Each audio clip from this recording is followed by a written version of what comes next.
तो दोस्तों Bihar SSC inter level का फॉर्म भरने के लिए आप क्या करेंगे, यहाँ पे आ जाएंगे। ये ऑफिशियल साइट है जहां से आप इसके लिए अप्लाई करने वाले हैं, ऑनलाइन bssc.com। और यहाँ पे देख सकते हैं आपको इंपोर्टेंट डेट है जो कि क्लोजिंग डेट आपका देख सकते हैं 25 नवंबर 2025 रात को 11:59 PM तक आप रजिस्ट्रेशन और पेमेंट कर सकते हैं। यहाँ देखिए लिखा हुआ closing date for online registration and payment 25/11/2025 है, जो कि अगर आपने रजिस्ट्रेशन और पेमेंट कर दिया है, सिर्फ आपको ये दोनों प्रोसेस कर दिया हुआ है, तो आप फॉर्म को फाइनल सबमिट जो है और प्रिंट आउट जो है 27 नवंबर तक कर सकते हैं। तो ये आपका जो है इंपोर्टेंट डेट है, जो कि आज है इसका अंतिम तिथि और रजिस्ट्रेशन करने का, पेमेंट जमा करने का, लेकिन फॉर्म फिल करने का 27 नवंबर तक है। अब देखिए इसके लिए आप क्या करेंगे, सबसे पहले रजिस्ट्रेशन करना होगा आपको। यहाँ पे देखिए न्यू रजिस्ट्रेशन का ऑप्शन मिलेगा, आप इस पे क्लिक करेंगे। यहाँ आपसे पूछेगा क्या आप विज्ञापन संख्या 02/23 यानी जिस समय 2023 में वैकेंसी निकाली गई थी उस समय आपने फॉर्म फिल किया था, तो अगर आप किए थे तो यस करेंगे और आपको यहाँ पे सीधे लॉग इन करने का ऑप्शन देखने को मिलेगा। लेकिन वही अगर आप यहाँ पे फॉर्म नहीं भरे थे जिस समय वैकेंसी ये निकाली गई थी 2023 में, तो आपको सीधे क्या करना है ना फ्रेंड्स, यहाँ पे नो करना है। क्या करना है, यहाँ पे नो करना है कि हाँ आपने जो 2023 में जो वैकेंसी निकाली गई थी उसमें आपने फॉर्म को आवेदन नहीं किया था, आप नो करेंगे। और देखिए फॉर्म वही लोग भरेगा जो बिल्कुल फ्रेश है, 2023 में जो वैकेंसी निकाली गई थी उसके लिए उन्होंने फॉर्म नहीं भरा हो, वही लोग फॉर्म भरेगा, ये जरूर ध्यान रखना है। अब यहाँ पे आपको अपना नाम लिखेंगे या फादर्स नेम, मदर्स नेम, यहाँ पे आपको जेंडर बताना है। यहाँ पे बिहार के डोमिसाइल है, यस करेंगे। कैटेगरी यहाँ से आपको आएगा चुनाव करना, कैटेगरी में से जो भी आप चुनाव करना चाहते हैं अपने अकॉर्डिंग कैटेगरी चूज करेंगे। यहाँ पे कास्ट आएगा, कास्ट का चुनाव करेंगे। अगर आप बीसी हैं तो यहाँ पे आपको एनसीएल के बारे में पूछेगा, अगर आप एनसीएल से बिलोंग करते तो यस करेंगे, नहीं करते तो नो करेंगे, तो आपका कैटेगरी जनरल हो जाएगा। देखा ऑटोमेटिक जनरल चूज हो गया, मैंने बीसी चूज किया हुआ था, फिर भी यहाँ पे मैं नो करते ही वो ऑटोमेटिक जनरल में चला जाएगा। तो अगर आपकी फैमिली इनकम 8 लाख से कम है तो आप यहाँ यस करेंगे, तभी आपको बीसी ईबीसी का रिजर्वेशन मिलेगा, वरना नहीं मिलेगा। ईडब्ल्यूएस वाले के लिए भी यहाँ पे ऑप्शन ये डिसेबल हो जाएगा, एससी एसटी के लिए ये ऑप्शन डिसेबल हो जाएगा, जनरल के लिए ये ऑप्शन डिसेबल हो जाएगा। विकलांग है तो यस करेंगे, वरना नो करेंगे। यहाँ पे आपसे पूछ रहा है कि आप भूतपूर्व सैनिक यस में बताना है। यहाँ पे आपको बताना है कि आप जो है एनसीसी है, कैडेट, तो आप यस करेंगे वरना नो करेंगे। यहाँ पे आपने लगातार 3 साल के जो है नियमित सेवा किया हुआ है, बिहार सरकार के कर्मचारी रह चुके हैं आप, ये ऑलरेडी यस में बताना है।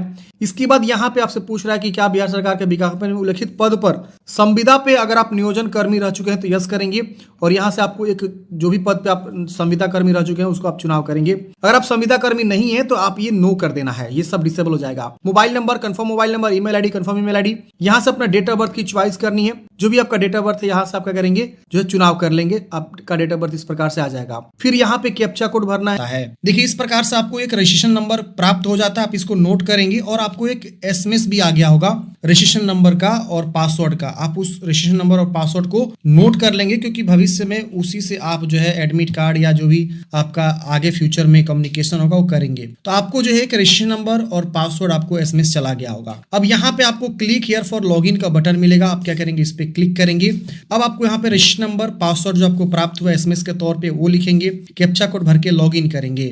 जैसे फ्रेंड्स आप लॉगिन करते हैं यहाँ पे आपको जो है इस प्रकार से स्टेप्स आपको दिख जाते हैं। ये 6 स्टेप्स में आपको फॉर्म को कंप्लीट करने हैं, तो सभी स्टेप्स को समझाएंगे बारीकी से। आपको वीडियो अच्छा लगे तो लाइक कर देना है। देखिए यहाँ पे आपको पहले पूछ रहा है डोमिसाइल की जानकारी, तो इशू डेट ऑफ डोमिसाइल, निवास प्रमाण पत्र आपको यहाँ पे देना है। देखिए मैं कहता हूँ हमेशा जब भी आप लोग को गाइड करता हूँ फॉर्म भरने का या वीडियो बनाता हूं, तो आपको मैं बताता हूं कि जब भी आप जाति, निवास, आय, एनसीएल, ईडब्ल्यूएस मांग रहा है उसमें सब आप लेटेस्ट बनवा के लगाइए।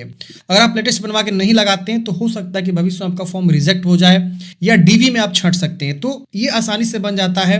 देखिए वैलिडिटी तो किसी का 2 साल होता है, किसी का 1 साल होता है। तो मैं कहता हूं जितने भी सर्टिफिकेट्स हैं, जाति, निवास, जो भी आपसे मांगे जाते हैं, एनसीएल या ईडब्ल्यूएस, वो सब आप लेटेस्ट बनवाइएगा। करंट सेशन का, मान लीजिए वैकेंसी 2025 में आई हुई है तो 2025 का आपके पास है डोमिसाइल, भले आप जनवरी में बनवाए हो, फरवरी में बनाए हो, मार्च में बनवाए हो या अप्रैल में बनाए हो या मई में, जून में, जुलाई में, वो सब आपका चल जाएगा, कोई इश्यू नहीं है। 2025 का होना चाहिए। तो आप उसका सर्टिफिकेट, इशू डेट, सर्टिफिकेट का इशू नंबर और यहाँ पे आप किसके द्वारा बनवाए हुए हैं, आपके सर्टिफिकेट के नीचे साइन होगा।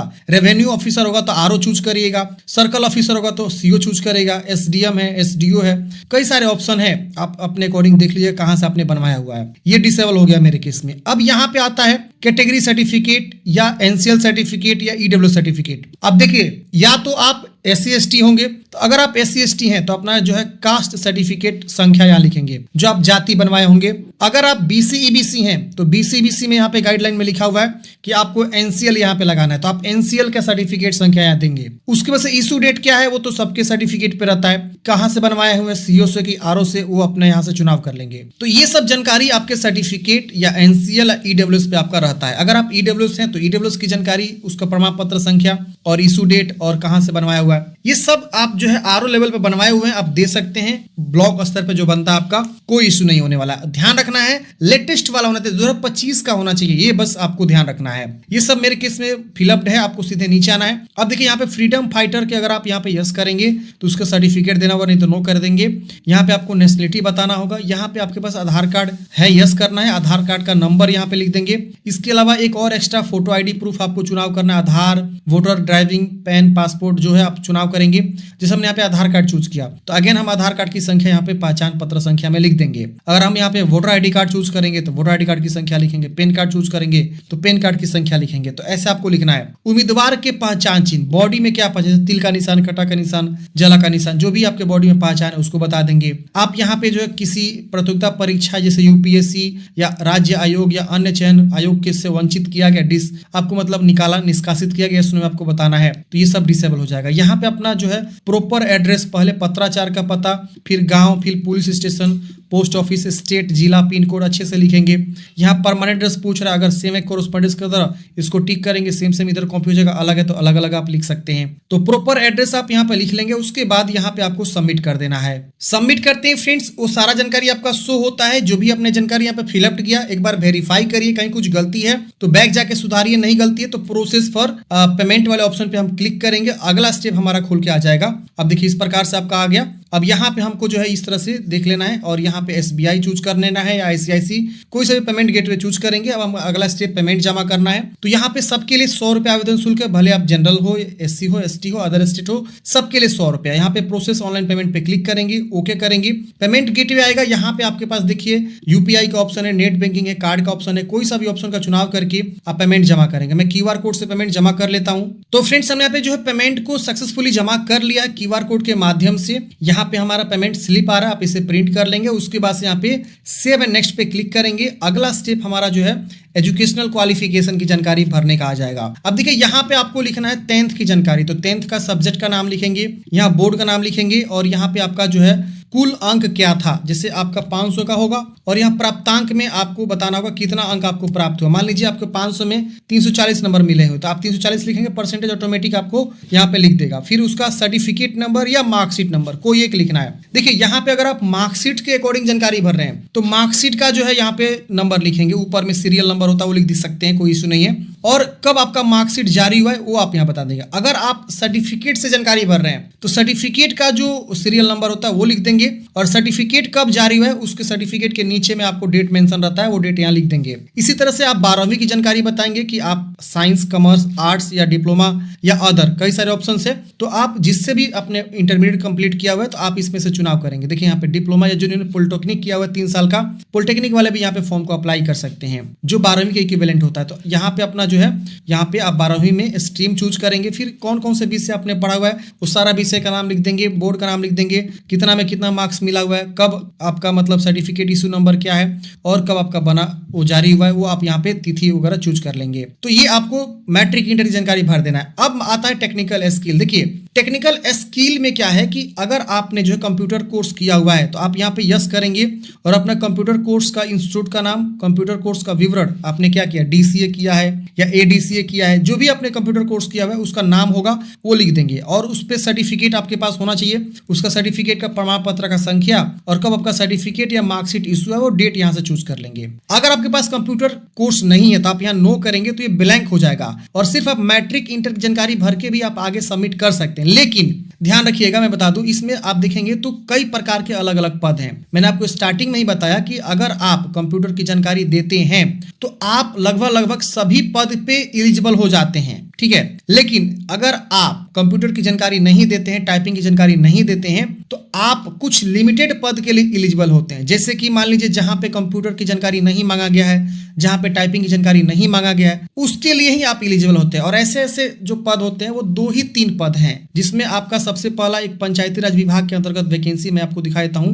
देखिए यहाँ पे जो 13 नंबर वैकेंसी, इसमें देखिए राजस्व कर्मचारी की बहाली, जिसमें सिर्फ इंटरमीडिएट एवं समकक्ष बोला गया है। इसमें आप देखेंगे ये वाला कॉलम आपका बिल्कुल ही नहीं है, जैसे जिसमें कंप्यूटर का ज्ञान होना चाहिए, टाइपिंग होना चाहिए, कॉलम आपका बिल्कुल ब्लैंक है। यानी इसमें आपको सिर्फ इंटरमीडिएट चाहिए, कोई टाइपिंग, कोई आपको कंप्यूटर की नॉलेज नहीं चाहिए। तो इसीलिए आप सिर्फ, अगर आप जानकारी नहीं देते हैं कंप्यूटर का या टाइपिंग का, तो आप सिर्फ 13 नंबर पद के लिए एलिजिबल रहेंगे, बाकी सब पद पे आप एलिजिबल नहीं रहेंगे। लेकिन वही आपके पास कंप्यूटर का सर्टिफिकेट है, टाइपिंग का सर्टिफिकेट है, तो जितने भी पद है ना, उन सब के लिए आप एलिजिबल हो जाएंगे, उन सभी पद पे आप एलिजिबल माने जाएंगे। समझ गए? तो ये फंडा है, थोड़ा सा आपको सोच समझ के यहाँ पे फॉर्म को भरना होगा। अब देखिए यहाँ पे आपको टेक्निकल स्किल में जो है हिंदी टाइपिंग का इंस्टीट्यूट का नाम पूछ रहा है, टाइपिंग आपने कहाँ से सीखा हुआ है, वो उसका सर्टिफिकेट नंबर और सर्टिफिकेट इशू डेट। उसी तरह से अंग्रेजी टाइपिंग यहाँ पे आपको भरना है। तो दोनों आप भरिए, मेरे कहने का मतलब दोनों आप भरेंगे तो मल्टीपल पोस्ट पे एलिजिबल रहेंगे, क्योंकि कई कई जगहों पे आपका हिंदी अंग्रेजी दोनों की टाइपिंग मांगी गई है। अब देखिए यहाँ पे आपको जो है ना, निम्न वर्ग लिपि गृह विभाग में आपका इंटरमीडिएट बोला गया है, कंप्यूटर और कंप्यूटर टंकण यहाँ देखिए लिखा हुआ है, और हिंदी में वर्ड प्रोसेसिंग और प्रोसेसिंग टंकण आपको पता होना चाहिए। तो आप इसके लिए, अगर आप टाइपिंग नहीं देते तो फिर इसके लिए एलिजिबल नहीं रहेंगे। तो इसीलिए मैं बोल रहा हूँ, आप टाइपिंग का, हिंदी अंग्रेजी का जानकारी दे दीजिए, या अगर सिर्फ अंग्रेजी का है तो सिर्फ अंग्रेजी का भी दे सकते हैं। आपको सिर्फ अंग्रेजी आती है तो दोनों आती है तो दोनों की जानकारी दीजिए, सर्टिफिकेट के साथ प्रॉपर आपको यहाँ पे मांगा गया है, और कंप्यूटर का जानकारी भी आप यहाँ पे दीजिए। आगे चल के आप मल्टीपल पोस्ट पे एलिजिबल रहेंगे। देखिए इसमें प्री एग्जाम हुआ, प्री एग्जाम के बाद जो है मेंस एग्जाम होता है। तो जो लोग प्री में क्वालिफाई होते हैं, अब क्या होता है ना कि उनके क्वालिफिकेशन के अकॉर्डिंग मेंस एग्जाम में फॉर्म भरवाया जाता है और पूछा जाता है कि आपका पोस्ट प्रेफरेंस क्या है। तो अगर आप टाइपिंग की जानकारी नहीं दिए रहेंगे तो आपको जो है ना, यहाँ पे पोस्ट प्रेफरेंस में वो सारे पद नहीं शो करेंगे जो आपका टाइपिंग पे है। लेकिन अगर आप टाइपिंग की जानकारी दिए रहेंगे, कंप्यूटर कोर्स की जानकारी दिए रहेंगे, तो आपको मेंस में जब फॉर्म भरने जाएंगे तो वहां पे जितने भी पद है आपका शो करेंगे, जो टाइपिंग, इंग्लिश और जो बिना टाइपिंग वाला है वो भी आपका शो करेगा। तो ये चीज आपको ध्यान देना है, और आपको जो है सोच समझ के सही से फॉर्म को भरना है। मैंने जो भी आपको गाइडलाइंस बताया ना, बिल्कुल जेन्युइन, ऑथेंटिक जेन्युइन आपको गाइडलाइंस बताया हुआ है। अगर आप ये मेरा बात नहीं मानेंगे तो आगे चल के पछताना होगा, बाकी आप समझ लीजिए। तो चलिए हम यहाँ पे जानकारी को ऐड करेंगे और उसके बाद यहाँ पे सबमिट वाले ऑप्शन पे क्लिक करेंगे। सबमिट करते हैं फ्रेंड्स। जानकारी लिख के जैसे आप सबमिट करेंगे, अगला स्टेप आपका फिर से जो प्रीव्यू आएगा, सब चीज सही है तो आप यहाँ पे सीधे सेव एंड नेक्स्ट करेंगे। अलग अलग है तो आप यहाँ पे बैक जाके सुधारेंगे, नहीं तो यहाँ पे सेव एंड नेक्स्ट का ऑप्शन मिलेगा, आप इस पे क्लिक करेंगे। अगला स्टेप आपको फोटोग्राफ अपलोड करना है। तो पासपोर्ट साइज कलर फोटोग्राफ 20 से 50 केबी के बीच चाहिए, जो कि 1 महीने से ज्यादा ओल्ड नहीं होना चाहिए। 200 बाई 230 पिक्सल का यहाँ पे बोला गया है। आप यहाँ फाइल को चूज करके यहाँ ऊपर में फाइल चूज करना है और आप यहाँ चूज कर लेंगे। फिर यहाँ पे आपको अंग्रेजी सिग्नेचर अपलोड करना है, 10 से 20 केबी के बीच होना चाहिए, और यहाँ हिंदी सिग्नेचर 10 से 20 केबी के बीच। आप यहाँ चूज करके सबमिट करेंगे। अगला स्टेप आपका प्रीव्यू आएगा। प्रीव्यू चेक करेंगे कहीं कुछ गलती तो नहीं है, अगर गलती है